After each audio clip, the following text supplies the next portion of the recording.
siyaasadeedka wadani oo wajigii labaad ololaha doorashooyinka golaha deegaanka ee degmadan Boorama maanta ay taageerayaashiisu ay isugu soo baxeen gudaha magaaladan Boorama waxaa ku heliyay gudoomiyaha urur siyaasadeedkan wadani Cabdiraxmaan Cabdilaahi Ciro iyo qaar kamid ah guddiga sare ee fulinta urur siyaasadeedka wadani waxaana gudaha Boorama buux dhaafiyay kumanaan taageerayaal ah oo urur siyaasadeedka wadani uu ku leeyahay Boorama kuwaasoo watay calanka urur siyaasadeedkan iyo qaar kamid ah sawirada musharaxiinta xildhibaannimo ee golaha deegaanka ee degmada Boorama ugu tartamaysa urur siyaasadeedkan wadani waxayna mas'uuliyiintan u horkacay gudoomiyaha urur siyaasadeedka wadani mudane Cabdiraxmaan Cabdilaahi Ciro ay socod dheer ku soo mareen wadada laamiga ah ee dhexmarta bartamaha magaaladan Boorama kuwaasoo hareerahooda ay socdeen qaar kamid ah kumanaanka kun ee taageerayaasha ah ee urur siyaasadeedka wadani ay ku leeyihiin Boorama waxayna mas'uuliyiintan gudaha Boorama kula hadleen kumanaanka kun ee taageerayaashooda ah waxaana qaarkood hadaladooda kamid ahaa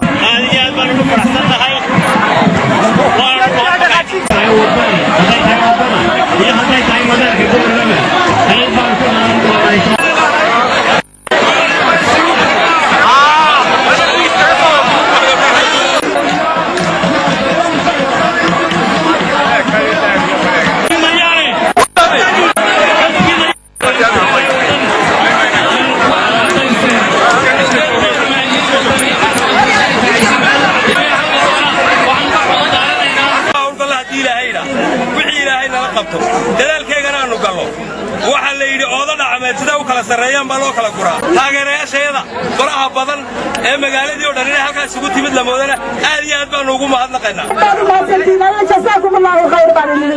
maalinta codkana codkayga isiisiin ayaa rajaynaya anigoo reer Boorame imrigaan ku gaaro ku dhashay oo ku dhaqmay oo ku dhalay waxaan doonayaa inaan magaaladayda wax ka qabto oo horumar muuqda ka qabto